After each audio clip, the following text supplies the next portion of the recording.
नवाज शरीफ को किसी की हुब्बुल वतनी के सर्टिफिकेट की जरूरत नहीं है। तुम सकूत कश्मीर का जवाब नहीं दे सकते।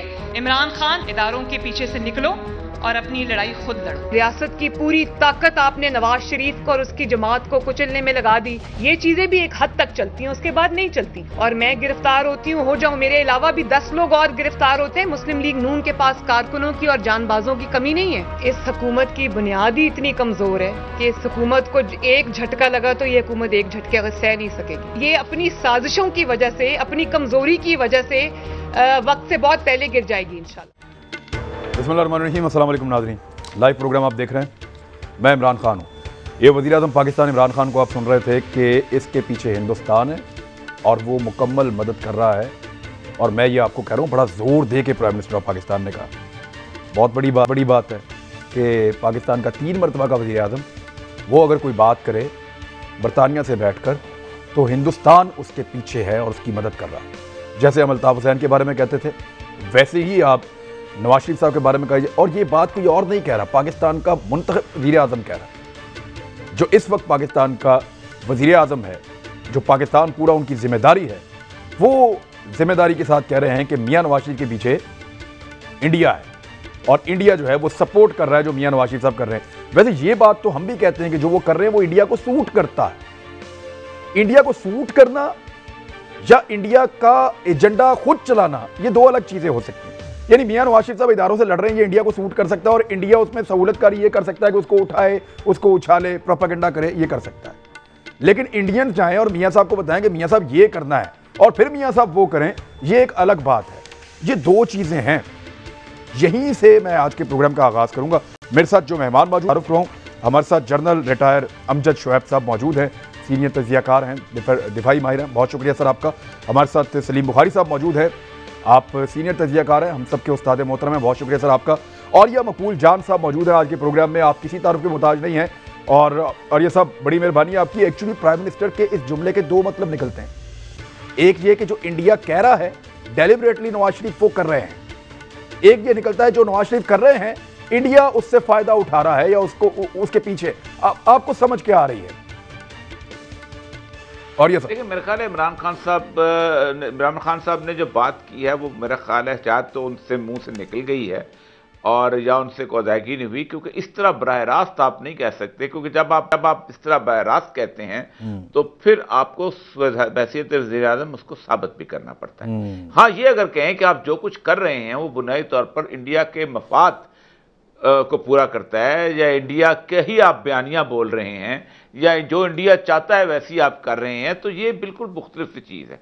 और लेकिन अगर आप ये कहें कि इसके पीछे इंडिया है तो इसके लिए आपको ये बहुत जिम्मेदाराना, एक तो इमरान खान साहब की पोजीशन बहुत जिम्मेदार है और दूसरा ये कि इमरान खान साहब को नाप तोल के गुफ्तगू करनी चाहिए। बहुत दफ़ा ऐसी सूरत हाल हुई है कि वो बस ऐसी जिसे कहते हैं चला देते हैं। और ये उनके अपने स्टाफ के लोग भी, हमारे फॉरेन ऑफिस के लोग भी, दूसरे भी यही कहते हैं कि वो फिर सुनते नहीं जिस वक्त ये गुफ्तगू करने पे आते हैं। इसीलिए इस तरह की स्लिप ऑफ टंग हो जाए। स्लिप ऑफ टंग मैं पता नहीं, अब अगर तो समझते हैं तो फिर तो उनको सबूत कर देना चाहिए कि इंडिया के पीछे है। तो इसका मतलब है, देखिए आप भी उसको उसके मानी के साथ आप भी नहीं समझ पाए।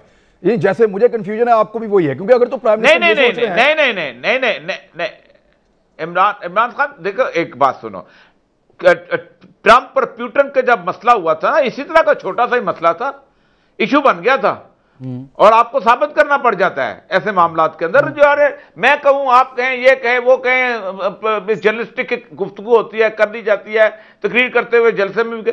आप एक सीरियस इंटरव्यू दे रहे हैं, आपको जरा सा संभल के थोड़ा सा होना चाहिए।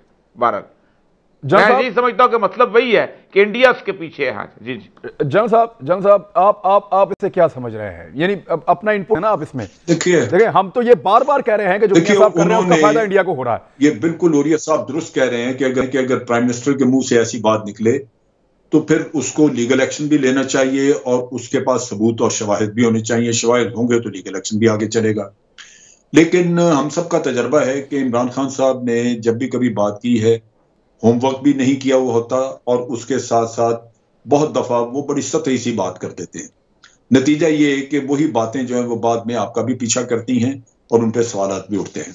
मैं अगर ये कहूं कि नवाज शरीफ साहब ने पिछली 2 दहाइयों में जो कुछ किया है उसमें एक आंसर ये था कि वो अफवाज पाकिस्तान के खिलाफ साजिशें करते रहे जिनका मुल्क को नुकसान भी पहुंचा, और दूसरा ये कि उनके अक्सर इकदाम ऐसे थे जो मशकूक थे और उनकी वजह से भारत को फायदा पहुंचा। मिसाल के तौर पे जो मोदी के साथ लाहौर में इन्होंने मीटिंग की जब, तो उसमें रॉ का चीफ भी मौजूद था, उनका नेशनल सिक्योरिटी एडवाइजर भी मौजूद था इंडिया का, और इंडिया का उसमें वो उनका फॉरेन सेक्रेटरी भी मौजूद था। लेकिन हमारी तरफ से कोई नहीं था। हमारी तरफ से हमारे फॉरेन सेक्रेटरी को रास्ते से वापस कर दिया गया। हमारे national security adviser Nasir Janjua को कहा गया आपकी जरूरत नहीं है। अब जो कुछ भी वहां बातचीत हुई, हमारे फॉरेन ऑफिस में उसका कोई रिकॉर्ड नहीं है, कोई किसी के पास ऐसी इंफॉर्मेशन नहीं है कि वहां बातचीत क्या हुई। ठीक है, जबकि बातचीत का रिकॉर्ड इंडिया के पास मौजूद है, और नरेंद्र मोदी ने एक आध किसी इंटरव्यू में उसका जिक्र भी किया, उसने अपने कुछ नरेशन बताई। अब अगर मैं ये शक करूं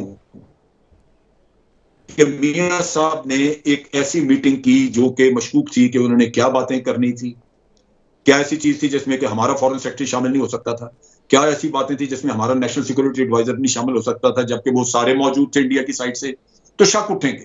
बात यह है कि हर चीज को करने का एक इंस्टीट्यूशनलाइज तरीका है।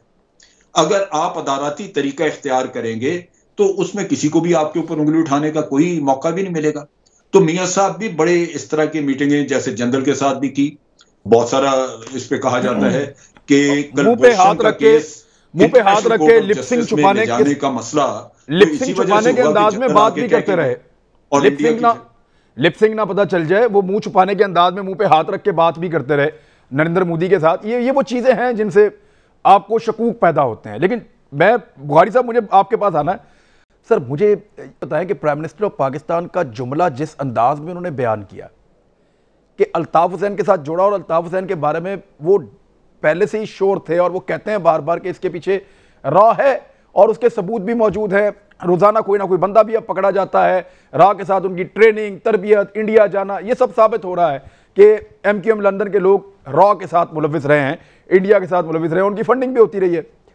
मैं सर ये जानना चाहता हूं कि नवाज शरीफ साहब अगर वाकई में प्राइम मिनिस्टर की बात मान लें, तो फिर ये तो प्राइम मिनिस्टर साहब का एक बहुत बड़ा जुर्म है, और वजारत इत्तलाआत का, कि एक ऐसे आदमी के बारे में जिसका उनको पता है कि ये इंडिया का एजेंडा पाकिस्तान पे चला रहा है, उसका पूरा का पूरा खिताब एक डेढ़ घंटे तक नशर होने देते हैं। बहुत शुक्रिया आपका। पहली बात तो यह है कि मैं और या मकबूल साहब और जनरल शुएब की बात, जो इंटरप्रिटेशन है इस बात की कि वो इंडिया के एजेंट है, उसके साथ मुकम्मल तौर पे इत्तफाक करता हूँ। मेरे ख्याल से प्राइम मिनिस्टर जब बोले उसको बिल्कुल अपने फैक्ट्स जो हैं उनको बहुत स्ट्रेट रखना चाहिए। लेकिन मैं उनको इसका कसूरवार इसलिए नहीं समझता हूँ कि उनके 21-22 के करीब वीडियोज़ ऐसे हैं जो इस वक्त वायरल हुए हुए हैं, जिसमें फ़ौज की शान में जो वो बयानात जारी फरमा रहे हैं, अगर उनको देखा जाए तो पता लगता है कि वो एक बेवकूफ़ आदमी की तरफ से जो मुंह में आता है उनके वो कह देते हैं, और फिर उसके बाद वो चीज़ें उनका पीछा करती, जैसे जनरल साहब ने कहा बिल्कुल ठीक है। देखिए, अल्ताफ हुसैन और नवाज शरीफ का मुआजना नहीं हो सकता। नवाज शरीफ ने वहाँ बैठ के मुल्क के खिलाफ, मुल्क की फ़ौज के खिलाफ नारे नहीं लगवाए हैं। नवाज शरीफ ने वहाँ से राह से नहीं कहा कि आइए मेरी मदद करें, महाजरों के साथ बहुत जुल्म हो रहा है। तो मेरे ख्याल से बुनियादी तौर पर यह गुफ्तगू ही बहुत बेमानी और बेतुकिया नहीं होनी चाहिए थी। दूसरी बात यह है कि एक ऐसा शख्स जिसने आके यहाँ सियासत करनी है, उसको अगर यह भी नहीं पता कि प्रो इंडिया कोई बात कर देने से या ऐसी कोई बात जिससे इंडिया को कोई फ़ायदा पहुँचे, उससे उसकी अपनी न सिर्फ ये कि सियासत ख़त्म हो जाएगी, ये मुल्क उसको कभी माफ़ नहीं करेगा। 3 दफ़ा का प्राइम मिनिस्टर रहने वाले शख्स से मैं ये तवक्को नहीं करता कि वो अपने ऊपर ये इल्ज़ाम आसानी से लगने की न सिर्फ इजाज़त देगा, बल्कि ऐसी हरकत करेगा कि उसको इंडिया का एजेंट कहा जाए। लेकिन जो कहने वाला शख्स है उसको कोई ये तो पूछे कि ये दुआ जो वो मांग रहे थे कि अल्लाह करे मोदी दूसरी दफ़ा इलेक्ट हो जाए ताकि कश्मीर का मसला हल हो जाए, उसके बारे में तो किसी ने कोई इरशाद नहीं फरमाया अभी तक। कैसा हुआ है मसला हल? आपने देख लिया ना कश्मीर का मसला कैसे हल हुआ है। असल बात यह है, मेरे दोनों साथियों ने बिल्कुल ठीक कहा, when prime minister speaks he should speak on authority. Sir मैं देखिए बुखारी साहब एक नुकता ले लेना, बुखारी साहब एक गुजारिश सुन ले सर। देखिए, अगर तो प्राइम मिनिस्टर कन्विंस्ड है कि ये इंडिया का एजेंडा है, तो फिर पाकिस्तानी टीवी पे क्यों चल रहा है? सर बड़ा सवाल तो ये है, देखिए मैं तो कन्विंस नहीं हूं, और ये साहब भी नहीं है, आप भी नहीं है, और जनरल साहब भी नहीं है कि नवाज शरीफ इंडिया का एजेंट है। लेकिन क्योंकि प्राइम मिनिस्टर है तो क्या इंडियन का एजेंट आएगा और आगे टीवी पे बोलेगा और प्राइम मिनिस्टर देखेंगे, उनको पता भी होगा। देखिए मैं आप ये जो कंट्राडिक्शन है इसकी वजाहत तो बेहतरीन तरीके से तो सिर्फ इमरान खान साहब ही दे सकते हैं। मैंने तो आपको हवाला दिया कि वो बहुत खौफनाक और अहम इश्यूज के ऊपर बोलते हुए सोचते नहीं है कि क्या कह रहे हैं। मेरे ख्याल से ये भी उसी तरह की स्लिप ऑफ टंग है जैसा औरिया साहब ने कहा, और खुद इमरान साहब को बड़ापन दिखाना चाहिए।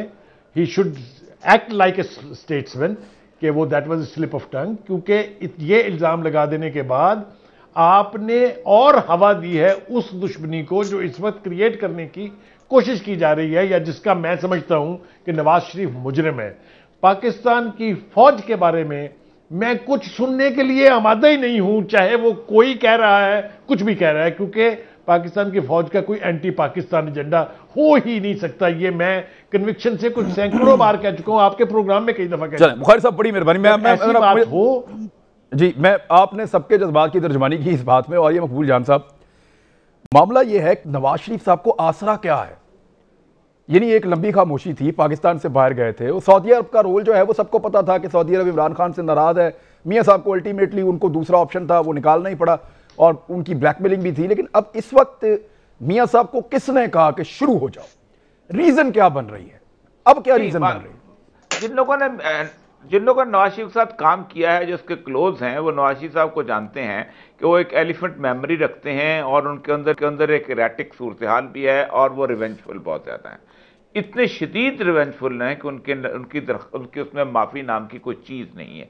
और दूसरा यह है कि वो सुनते किसी की नहीं, यहां तक कि भाई की नहीं सुनते। मतलब मैं एक दफा जब इन्होंने जाना था किसी मामले के अंदर इंडिया, इसके बारे में, फौज के बारे में गुफ्तगू करे मैंने, तो बाकायदा शहबाज शरीफ के बारे में विटनेस बताते हैं कि ऑलमोस्ट पाँव में पड़ गए थे कि ये वहां इस बात को क्लियर कर देना, और वो पंजाब हाउस गए तो उन्होंने बिल्कुल उसके उलट बात कर दी। तो ये भी सूरत हाल उनके यहाँ है, बिल्कुल माफी की गुंजाइश ही नहीं रखते, और फिर उसके बाद फिर आर्गूमेंट भी नहीं लेते। होता यही है कि नवाज शरीफ साहब जो हैं वो जिस वक्त कैमरा उनके सामने आ जाए या माइक उनके सामने आ जाए तो फिर उसके बाद पुरानी रंजिशें जो हैं वो दूर दराज तक चली आती हैं, और वहीं तक यही हमारे लीडरशिप की खराबी पता है क्या है? देखिए, साउथ अफ्रीका से ज्यादा तो जुल्म नहीं हुआ ना कहीं दुनिया में। आप जाके देखें उस नेल्सन मंडेला को जहां उन्होंने रखा था, वो जो जजीरे के अंदर वो आइलैंड है जहां वो बिल्कुल सॉलिटरी कन्फाइनमेंट में रहा, और फिर जो काले के साथ हुआ, सब कुछ हुआ। उसने जब वो इक़्तिदार हासिल किया तो उसने कहा लेट्स स्टार्ट न्यू ईरा। हमें पिछली बातें अगर हमें करनी है तो फिर तो हम मारेंगे सारे के सारे। और उन्होंने किसी न किसी हद तक शुरू किया। ये अलग बात है कि कामयाब हुए या नहीं हुए, लेकिन बहुत हद तक कामयाब भी हुए। और एक सेंस तो प्रेटोरिया में आपको नजर भी आता है कि काले को कहीं ना कहीं कुछ ना कुछ चीज मिली जरूर। यहां पर आप अंदाजा करें कि पाकिस्तान की सियासत बड़ी तकलीफदेह सियासत है। जिस वक्त मिसाक जमहूरियत साइन कर रहे होते हैं तो बेनजीर साहबा जो हैं वो वहां पर मुशर्रफ के साथ नेगोशिएशन कर रही होती हैं, और ISI चीफ के साथ भी नेगोशिएशन कर रही होती हैं उस वक्त वहां बैठ के दुबई में। और वहां पर लिखा जाता है कि हम ट्रुथ कमीशन बनाएंगे जैसे साउथ अफ्रीका में बनाया गया था। मुझे अच्छी तरह याद है कि आज ये जिस वक्त मैं यहाँ सेक्रेटरी इन्फॉर्मेशन था तो शहबाज शरीफ साहब जब वापस आए थे तो उन्होंने सबसे पहला काम ये किया था कि ट्रुथ कमीशन बनाया जाए। और फिर उसके बाद हुआ ये कि उसके बाद खुद बरसेदार 8 साल 9 साल रहे, पहली प्रेस कॉन्फ्रेंस यही थी, नहीं बनाया गया। असल मसला यह है कि नवाज शरीफ साहब की जाती जो शख्सियत है वो उसके अंदर भी इस तरह के झोल जो है ना, जैसे इमरान खान साहब बिल्कुल नहीं समझते, वो समझ के बोलते हैं कि मैं कुछ कर रहा हूं, उनके अंदर बड़े खास है। और अपने गुस्से को, अपने रिवेंज को बकायदा मुजस्सम करते हैं। आपने कभी उनका चेहरा नहीं देखा? उनके चेहरे पे पूरे के पूरे जज्बात आ जाते हैं, वो ऐसे सुर्ख हो जाता है कि जैसे अभी but I agree with you sir. लेकिन देखें जो पॉइंट था वो ये था कि अब क्यों, अब किसने कहा कि हम चाबी दे रहे हैं, अब शुरू हो जाओ? यानी क्या हम ये समझे कि जिन्होंने यहां से निकाला था उन्होंने अब ये ड्यूटी लगा दी कि जनाब ये करें अब आप? मैं बात करूं जी? अच्छा नहीं चल एक मिनट, और ये सब रुकिएगा जी। जनरल साहब फरमाइए, जनरल साहब आप फरमाइए। देखिए ये कोई इतनी बड़ी मुश्किल पहेली नहीं है। मियां साहब ने लॉन्च किया हुआ था मोहम्मद जुबैर साहब को, और एक तवक्को थी कि शायद जनरल बाजवा कोई अरेंज करा दे एनआरओ। प्रोसेस चल रहा था, लिहाजा उसकी वजह से हर तरफ खामोशी थी।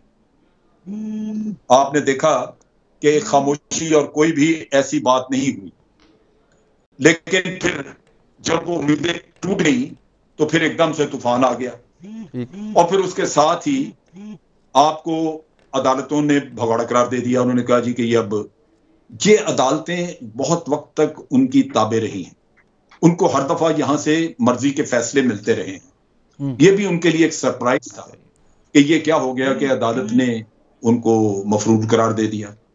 ये वो अलमिया है जिसके बाद अब वो अपने आप पे काबू खो बैठे हैं, और अब उनको वो समझते हैं कि एनआरओ की पॉसिबिलिटी भी खत्म हो गई, there is nothing to lose, अब जो है उसको दांव पे लगा दो। तो ये कहानी हुई है जिससे कि आज आपको ये नक्शा देखना पड़ रहा है। रही बात ये कि जो मियां साहब का किरदार है, मुझे उस पर बहुत ज्यादा एतराज है। मियां साहब खाना काबा भी बैठ के झूठ बोलते रहे हैं कि जी मैंने कोई मुशर्रफ से कोई मैंने मुआहदा नहीं किया हुआ। सारी असास है झूठ पे, वो बड़ी तकलीफ दे है। और आप अंदाजा कर सकते हैं कि जिस आदमी का ज़मीर इतना इस तरह का हो कि वो सुप्रीम कोर्ट में जारी डॉक्यूमेंट भी पेश कर सकता है, वो जारी ब्लड रिपोर्टें भी बनवा सकता है, वो हर काम कर सकता है। सो उससे ये तवक्को करना कि वो जो कुछ मुंह से कह रहा है वो उसका ईमानदाराना बात है, ये भी गलत है। क्योंकि आपने शवाहद देखे, मैं तो नहीं जानता किसी ऐसे आदमी को कि वो इतने बड़े ओहदे पे बैठ के जहां कौम ने वोट दे के उसको एक मुल्क का अमीन बना दिया हो कि ये सब तेरी अमानत तेरे ऊपर छोड़ रहे हैं, तो वो झूठे एफिडेविट और झूठी इस तरह की बातें शामिल कर रहे हो अपने बयानात में, वो भी मुल्क की सबसे बड़ी अदालत में। तो ये तो है चीज। लेकिन जो दुख वाली बात है कि जब ये भारत वालों से मिलते थे तो टू नेशन थ्योरी को भी निगेट कर जाते थे। ये कहते थे जी हम तो उसी अल्लाह को पूछते हैं जिसको आप पूछते हैं। एक मुझे ब्रेक लेने ब्रेक लेनी पड़ेगी मुझे, मैं ब्रेक लेके वापस आता हूं। बात कुछ इंटरनेशनल फैक्टर्स पे भी करनी चाहिए। मेरा पैनल बड़ा जो है वो इन मामलात में सारे एक्सपर्ट हैं, तो मैं चाहता हूं कि उस पर भी बात करें कि जो पाकिस्तान एक अंगड़ाई लेके एक दूसरी तरफ जा रहा है, या चीन है या तुर्की है या दूसरे और ममालिक हैं, तो जिन ममालिक के साथ आपके पुरानी वाबस्तगियाँ हैं वो भी तो इस्तेमाल करेंगे। तो क्या मियां नवाज शरीफ साहब उनके साथ भी ताल्लुकात हैं उनके? क्योंकि बड़े फ़ख्र से वो कहते हैं कि सऊदी अरब से हमसे ज़्यादा बेहतर ताल्लुकात किसी के नहीं। ब्रेक लें, वापस आते हैं। Welcome back Nadreen. अब जनरल साहब मैं आप बात मुकम्मल कर दें, लेकिन एक चीज़ ऐड कर दें। देखिए जो पॉलिटिकल लोग हैं ना वो बहुत समझदार होते हैं, और 3 दफ़ा का वज़ीर आज़म तो सबसे ज़्यादा समझदार होगा। आपके ख्याल में इस गुस्से से या इदारों को दीवार पे लगाने की या उनको दीवार के साथ लगाने की जो पॉलिसी है, इससे मियां नवाज शरीफ साहब कुछ अचीव कर पाएंगे? उनके अपने दिमाग में क्या चल रहा है? देखिए इमरान, बात यह है कि उनकी अपनी पार्टी में इन चीजों के ऊपर चमगोइयां हैं, क्वेश्चन किए जा रहे हैं। 100% हैं। मेरी कई लोगों से बात हुई। ये बयानियां किसी भी सूरत में मुल्क के मुफाद में नहीं है। जैसे भी परसों उन्होंने एक क्रूज मिसाइल के बारे में एक बयान दाव दिया, कल की बात। अब आप सोचिए कि ये कौमी राज होते हैं, आप एक हलफ उठाते हैं राज फाश नहीं करने का। आपने इस तरह की बातें कर करके, और वो पहले भी करते नहीं, ये नहीं है कि जो बॉम्बे के वाक़े के बारे में उन्होंने हमें मुजरिम ठहरा दिया, पठानकोट के बारे में हमें मुजरिम ठहरा दिया, हम दुनिया में सफाइयां पेश करते रहे।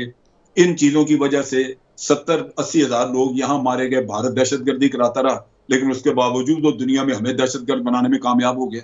दुनिया हमें भाषण दे रही है, जो आता है इंडिया में आके तो वो कह जाता है कि जी पाकिस्तान को ये काम बंद करना चाहिए। लेकिन ये हमारे अपने जब लोगों ने ये उनको कहा हो, मैंने फॉरेन ऑफिस में एक दिन बात की, मैंने कहा जनाब ये आपका हक है, आपका ये जिम्मेदारी है कि पाकिस्तान का नैरेटिव आगे बढ़ाएं, और क्यों नहीं आप भारत को काउंटर करते? उन्होंने कहा जी हम क्या करें, हमारे लीडर ही सब कुछ खुद अपने जिम्मे ले लेते हैं, तो हम क्या करें? खुदा गवाह है, ये डॉक्टर फैसल मौजूद थे, तो उनसे मेरा सवाल आप सोचिए कि आप तो अपने फॉरेन ऑफिस को लूला लंगड़ा कर देते हैं, उनको बेकार करके बिठा दिया आपने, क्योंकि आपके अपने बयानिए इस तरह के खतरनाक हैं। क्योंकि जैसे ये उरिया साहब ने कहा, शुतरकीना है अंदर, बहुत बुरे किस्म का। उसकी वजह से आपको नजर नहीं आता कि आप अपना बदला चुकाने के लिए मुल्क का क्या बिगाड़ कर रहे हैं। ये वो दुख है, इससे उनको क्या हासिल होगा? मैं यही तो पूछ रहा हूं मैं सर। तो मियां साहब को क्या मिलेगा सर ये रुके ना सर, मैं देखें बुखारी साहब, मियां साहब की असेसमेंट, कारोबारी आदमी है, इसमें कभी कुछ खोने का सोचा नहीं उन्होंने, और अल्हम्दुलिल्लाह उन्होंने ऐसा कुछ खोया भी नहीं। 3 मरतबा वज़ीर आज़म रहे हैं, कानून अपने मुताबिक बनाए, तीसरी मरतबा वज़ारत उज़्मा का कानून बनाया, हर चीज़ अपनी सियासत की आसानी के लिए की। क्या ये काम भी वो अपनी सियासत की आसानी के लिए कर रहे हैं? इसमें से कुछ गेन कर सकते हैं? उनके अपने दिमाग में क्या चल रहा है, वो इससे क्या हासिल करेंगे? नहीं देखिए, मैं का रोल अदा कर लगा सकता हूं जहां तक। अच्छा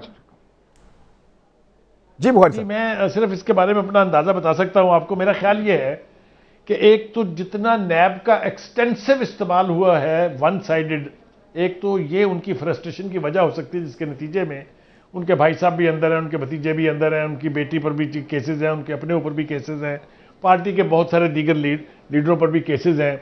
आप उसका दूसरा पन्ना उलट के देखिए तो हुकूमत के अंदर भी कोई 35 के करीब ऐसे लोग बैठे हैं जिनकी इसी तरह की ट्रैक हिस्ट्री है, इसी तरह के जुर्म है उनके भी, उन्होंने भी इसी तरह स्कैंडल्स बनाए हैं, लेकिन उनको कोई पूछने वाला नहीं है। तो एक फ्रस्ट्रेशन की वजह ये हो सकती है। मगर एक बात जो ख़ास तौर से कहने की है वो ये कि वो ये समझते हैं कि एस्टैब्लिशमेंट, देखिए इस मुल्क में आज तक इंतकाल इक़्तिदार नहीं हुआ है, शराकत इक़्तिदार हुआ है, लिहाजा एस्टैब्लिशमेंट का रोल हमारी पूरी हिस्ट्री में, रजीम चाहे कोई भी हो, चाहे भुट्टो साहब की भी हो, तब भी एस्टैब्लिशमेंट का एक रोल रहा है। मेरा ख्याल ये है कि नवाज शरीफ साहब ये समझते हैं या उनको ये गलतफहमी है कि ये जो बैलेंस है ये ऑफ हो रहा है, एस्टैब्लिशमेंट जो है वो इमरान खान साहब की मोहब्बत में रेड लाइन क्रॉस कर गई है। एक बात देखे ना, ये तो आप बड़ी लीडराना और उसूली बातें कर रहे हैं सर। ये तो कोई बड़ा बुलंद पाए का लीडर होगा, वो इख्तिदार में आते हैं तो मियां साहब सारे उसूल भूल जाते हैं सर। यानी अभी इनको आप इख्तिदार दे दें, अदालतें इनके हक में फैसला करें तो सब ठीक हो जाएगा, इंसाफ का बोलबाला भी हो जाएगा, और देखिए इनको रेस्क्यू कर दिया जाए तो सब ठीक हो जाएगा। आप वो बात कर रहे हैं जो नेल्सन मंडेला टाइप की बात है। देखिए, अदालतों की अजमत बयान आप जरूर करें, मैं इसका खुद भी कायल हूं बहुत बड़ा, लेकिन अदालतों का जो रोल रहा है हमारी पूरी तारीख में वो भी आपके सामने, मैं इससे ज्यादा आगे जाना नहीं चाहता हूं। अदालतों के पाकिस्तान की पूरी तारीख में, पाकिस्तान की पूरी सुन लीजिए, पहले मेरी बात भी सुन लीजिए सर। मियां साहब मेरी भी बात तो सुन लेना, मुझे बात तो कर लेने सर, मुझे बात तो कर लेने देना, मुझे बात ही नहीं करने दे रहे sir. Please sir, it's your turn sir. आप ये देखिए, मुझे आप ये बताइए कि नवाज शरीफ को कौन लेके आया था? IGI किसने बनाई थी? सरमाया किसने तकसीम किया था लोग सियासी लीडरों में? आप एक तरफ से आंखें बंद करके दूसरी तरफ आप, ये तो कोई बात नहीं है। This is not analysis. ठीक है, उस वक्त बात कर लीजिए, मैं आपको सिर्फ बिल्कुल ठीक नहीं कर रहा वो। मैंने पहले ये कहा कि फौज के बारे में कोई भी बात जो वो बाहर के फोरम पे बैठ के अनगार्डेड कहेंगे, ये बहुत बड़ा जुर्म है, कह तो चुका हूं। बात ये वो हासिल क्या करना चाह रहे हैं, उनके दिमाग में क्या हासिल हालात जो है, देखिए हासिल वासिल तो वो कहते हैं ना, all is right in love and war, वो तो अपनी जगह है। वो APC का जो इजलास हुआ है उसके फैसलों से वो जरा एक्साइटेड हैं, वो समझते हैं कि बस मंजिल अब मिलने वाली है। अभी तो बड़ा लंबा अरसा चल रहा है, उनका आपस का इत्तेहाद नहीं कायम रहना। मैं अथॉरिटी के साथ आपके प्रोग्राम में कह रहा हूं, कोट कीजिएगा मुझे आइंदा आप। हाउ सर, पीपल्स पार्टी और वो तो बिल्कुल, वो तो यकजान हो गए हैं, ये तो यकजान हो गए। इमरान, मैं जरा कुछ कहना चाहता हूं। कई दफा हुए हैं। अच्छा चलो, रजीम में 4 दफा यकजान हुए। और ये सब की टर्न है, उनको बारी देनी है। जनरल साहब क्या कहना चाह रहे हैं, जुमले में बताएं सर। मैं ये कह रहा था कि देखिए, इलेक्शन से ये मसला खड़ा हुआ। अब बात यह है कि ये क्यों फौज से इलेक्शन कराते हैं? क्या आर्मी के चीफ गया था इनके पास, घर से उनके पास, इलेक्शन कमीशन के पास, कि जनाब आप हमसे इलेक्शन करवा दें? ये इनको सब ने कबूल किया, फिर इनको इतराजात नहीं उठाने चाहिए थे। लेकिन आज ये अहद कर लें कि हम आर्मी को दोबारा कभी इन्वॉल्व नहीं करेंगे, और आर्मी को बिल्कुल करना नहीं चाहिए। किसी भी मुल्क में आर्मी इलेक्शन नहीं कराती। ये क्यों करवाते हैं? ये उसकी वजह यही है कि इनकी अपनी पुलिस जो है वो पोलिटिसाइज्ड है, इनको एतमाद नहीं एक दूसरे पे। लेकिन इनको करना चाहिए, जो भी करें आपस में बाद में लड़ते रहें, जैसा भी करें, फौज को इन्वॉल्व ना करें। एक चीज सर, रुके सर, वापस आते हैं। और ये सब टर्न, और ये सब मुझे काइंडली ये बताएं कि मियां मोहम्मद नवाज शरीफ साहब इस सारे से, सर ऐसा तो नहीं हो सकता ना, वो बहुत समझदार और घाघ और पुराने सियासतदान है, इससे कुछ ना कुछ गेन करने का प्लान तो उनका होगा। वो मैक्सिमम क्या है जो उनके दिमाग में हो सकता है कि ये मैं इससे हासिल कर लूंगा इस सारी लड़ाई में? देखिए, पहली बात तो ये है कि एक तो वो कभी भी जिंदगी में कारोबारी नहीं रहे। इनकी तारीख ये है कि वो गवर्नमेंट कॉलेज में कैंटीन पे बैठ के गाने सुनाया करते थे और ब्लू आइड बॉय थे अपने वालिदैन का, बाकी लोग कमाते थे, ये खाते थे।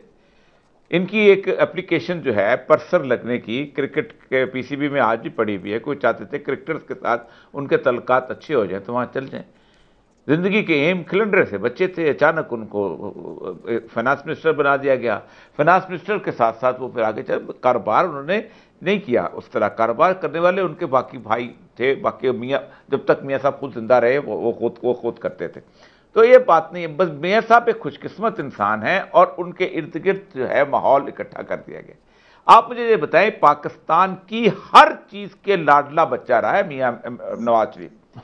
आप जनाब, टेप पकड़ी जाती है, चीफ जस्टिस फारग हो जाता है, मलक कयूम फारग हो जाता है, जिसने फोन किया है वो फारग नहीं होता। हाँ, वो नहीं होता। ठीक है। आप जनाब वापस आते हैं, हेलीकॉप्टर का केस होता है, कतरी खत आता है कि ये शहजादा कहता है ये मैंने लिया कि दिया है कतर।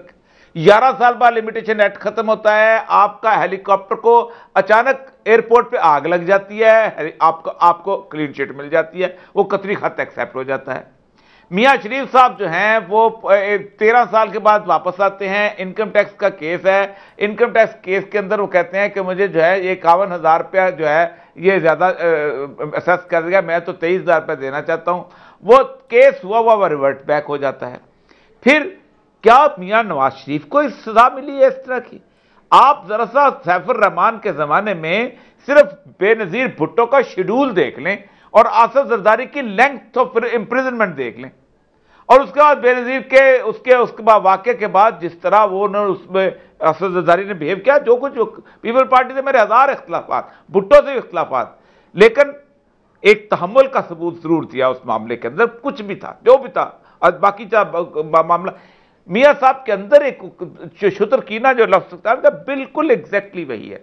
और वो समझते हैं कि पाकिस्तान इस वक्त बहुत वीक फुटिंग के ऊपर है, और जब वो लोग हैं पंजाबी में कहते होते हैं ना खेलना है ना खेलने देंगे, वो वाली हसरत बनी हुई है। पाकिस्तान इस वक्त बिल्कुल वीक सूरत हाल में है। आप इस वक्त साइड बदल रहे हैं, अमेरिकन प्रेशर आपके ऊपर है, चाइना का एक ऐसी कैफियत आ चुकी है। देखो, आप सिर्फ रिपोर्ट पढ़ लें नवंबर की, जो पेंटागन की उस रिपोर्ट है जो उन्होंने इंडो पैसिफिक स्ट्रेटेजी, 3,75,000 फौज जो है अमेरिका ने वो इस इंडो पैसिफिक रीजन में कर दी हुई है, स्टेशन कर दी हुई है। इवन यूरोप से 3 उनके जहाज जो हैं वो वहां पर तीन उनके पहुंच गए। इब्राहिम लिंकन भी पहुंच गया, 2,000 जहाज वहां पर खड़े हो गए। ऑस्ट्रेलिया, जापान और इंडिया का उन्होंने पैक्ट वहां पर बना दिया है। वो पूरा उनको कंटेनमेंट चाइना वहां से करेंगे, यहां से इंडिया ने उनको लड़ाना है। अब एक गधे को भी समझ में आता है कि इंडिया अगर आज चाइना से लड़ना चाहे तो इंडिया के अंदर नरेंद्र मोदी को एक बंदा भी साथ नहीं मिलेगा, लेकिन पाकिस्तान से लड़ने के लिए वो चल पड़ेगा तो पूरे लोग उसके साथ हो जाएंगे। तो वो एक पाकिस्तान के साथ जंग छेड़ेगा बजाय इसके। ये मियाँ साहब बहुत अच्छी तरह समझते हैं, बल्कि उनके साथ जो लोग घूमते फिरते हैं उनको जो जनरल साहब ने कहा, उनके इंडिया के साथ जो तल्लुकात, जिस वक्त उन्होंने सेकुलर बनने की एक शानदार कोशिश की थी सैफमा के अंदर, और फिर जो उनके इर्द गिर्द सेकुलर माहौल जो आके आया था, तो उन्होंने उनके सारे के सारे रिलेशनशिप जो हैं उस तरह के बिल्ट हो गए थे, और वो एक इंडियन लॉबी के साथ आ गए थे। मैं एक नवाए वक्त में कॉलम छपा था और निजामी साहब ने छापा था, मैं असलम खान का कॉलम, कि उसने कहा, निजामी साहब ने कहा मियाँ शरीफ को, ये फिक्रा सुने, कि मियाँ शरीफ को कि जनाब ये इंडिया के साथ आप जो तल्लुकात बना रहे हैं ये क्यों बना रहे हैं? तो मियाँ शरीफ साहब ने कहा था, निजामी साहब फिक्रा सुने सर, हैरान कि ये तो तुम आप लोग बातें कर रहे हैं, वक्त बदलेगा तो लोग रक्षियां ते बह के अमृतसर जान करेंगे। तो ये कॉलम निजामी साहब मरहूम के जमाने में छपा था, बहुत नाराज हुए। उसने कहा था ये कॉलम छापो, अगर तुम छापना चाहे। असलम खान को कहा था, असलम खान का कॉलम छपा था। ये एक पीछे बैकग्राउंड है, और मियाँ साहब समझते हैं क्या कि वो कहा ना कि मेरे वतन तुझको कोई आग लगाए वाली बात, क्या अगर हम नहीं तो फिर कोई नहीं है। मसला सारा यह है कि वनडेटा फौज ने शुरू किया है, सैफुर रहमान फौज का आदमी था, बेनजीर की रगेदना फौज ने शुरू किया था। ये सारे का सारा मियाँ साहब जब तक लाडले बच्चे थे। और एक और बात मैं वादे कर दूं, मैं 6 दफा रिटर्निंग अफसर रहा हूं। दुनिया में पाकिस्तान का कोई इंस्टीट्यूशन, बेशक पुलिस क्यों ना हो, पोलिंग स्टेशन के लेवल तक इंस्ट्रक्शन दे ही नहीं सकती कि तुम धांधली करो। आप क्या समझते हैं जर्नैल जो है उसको कहेगा, एक सिपाही को कहेगा कि जो वहां ड्यूटी दे रहा है कि तुम जाके वोट डालो? मुमकिन नहीं है, मुमकिन नहीं है। जहां होती, मुमकिन नहीं है, वो पुलिस नहीं कर सकती, कोई और जहां होती है वहां को रोक नहीं सकता। ये मेरा चैलेंज है। और वो होती है इलेक्शन से पहले, और वो उस वक्त होती है कि जब आप कमजोर होते हो, जब आप वीक होते हो, जब आप पॉलिटिकल लीडर नहीं होते हो, जब आप बेसाखियों पे चलते हो, तब होती है। और वो हर कोई कर सकता है, वो एक पुलिस का सचो भी कर सकता है। ठीक है, एक ब्रेक लें, ब्रेक के बाद वापस आते यहीं से बात शुरू करेंगे। हमारे साथ हैं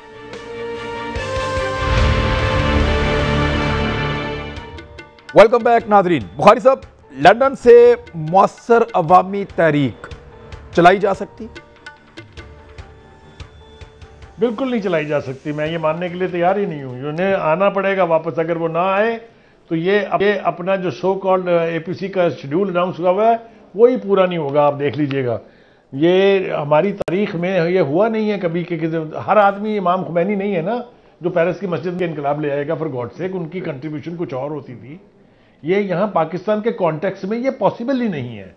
इनको अल्टीमेटली वापस आना पड़ेगा अगर वो चाहते हैं कि तहरीक जो है इसमें जान आए या वो अपनी मंजिल हासिल कर सकें।